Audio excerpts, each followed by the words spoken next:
কোটা সংস্কার আন্দোলনে সাবেক প্রধানমন্ত্রী শেখ হাসিনার যখন কঠিন পরিস্থিতি, তখন তার ছেলে সজীব ওয়াজেদ জয় ৩০% থেকে কমিয়ে মুক্তিযোদ্ধা কোটা ৫% নামিয়ে আনার পরামর্শ দিয়েছিলেন।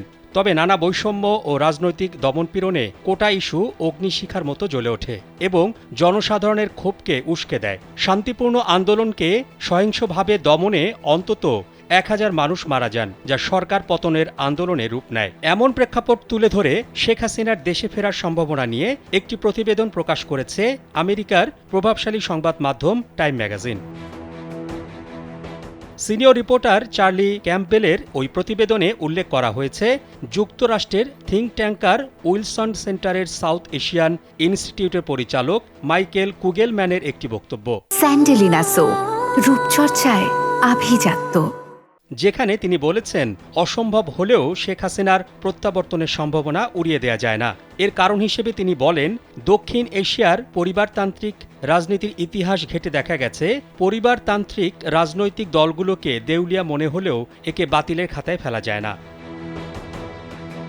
প্রতিবেদনে বলা হয়, হাসিনার অপ্রতিরোধ্য শাসনে আওয়ামী লীগ প্রতিটি সরকারি প্রতিষ্ঠানকে রাজনৈতিকভাবে নিয়ন্ত্রণ করেছে। ফলে মানুষের মনে সেনাবাহিনী, আদালত, জনসেবা এবং বিশেষ করে নিরাপত্তা বাহিনীর প্রতি গভীর অবিশ্বাস তৈরি হয়, যার পরিপ্রেক্ষিতে ৫ আগস্ট ছাত্র জনতার অভ্যুত্থানের মুখে ভারতে পালিয়ে যান শেখ হাসিনা।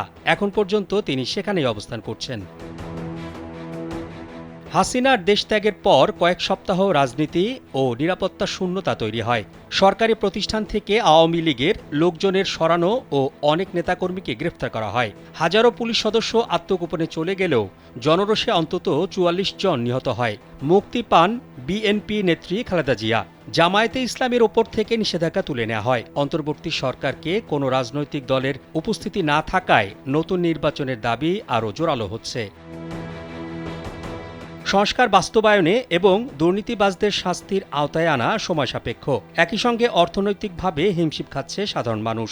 সংস্কারপন্থীদের আশঙ্কা, দেশকে দ্রুত সংস্কার বাস্তবায়ন করতে না পারলে আওয়ামী লীগ আমলের দুর্নীতি সাধারণ মানুষের স্মৃতি থেকে ফিকে হতে শুরু করবে। সেন্টার ফর গভর্নেন্স স্টাডিজের নির্বাহী পরিচালক জিল্লুর রহমানের মতে, আগামী দশকে বাংলাদেশের রাজনীতিতে হাসিনা ও তার দলের গুরুত্বপূর্ণ ভূমিকা রাখার কোনো সুযোগ নেই। তবে অন্তর্বর্তী সরকার ব্যাপকভাবে ব্যর্থ হলে এই প্রেক্ষাপট বদলে যেতে পারে। অন্যদিকে সেনাবাহিনীর অবসরপ্রাপ্ত মেজর জেনারেল শহীদুল হক জানিয়েছেন, ব্যাপক রাজনৈতিকীকরণ হওয়া আমলাতন্ত্র চেষ্টা করছে সংস্কার বাধাগ্রস্ত করতে। মোহাম্মদ শাহাবুদ্দিন মাহতাব, কালবেলা।